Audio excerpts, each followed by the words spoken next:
Pernyataan kontroversial Presiden Kolombia Gustavo Petro terkait Perdana Menteri Benjamin Netanyahu. Dikutip dari YouTube Tribun News pada Selasa 21 November 2023, Petro menyebut Netanyahu sebagai manusia gila. Bahkan dia menyamakan aksi Netanyahu sama dengan Raja Herodes.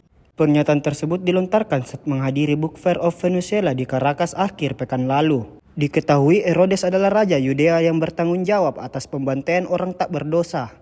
Maka dari itu Petro menyebut Netanyahu yang membantai Gaza sama seperti Raja Herodes. Petro juga mengkritik Amerika Serikat karena mendukung perang Israel di jalur Gaza.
Download Tribun X sekarang, menghadirkan lokal menjadi Indonesia.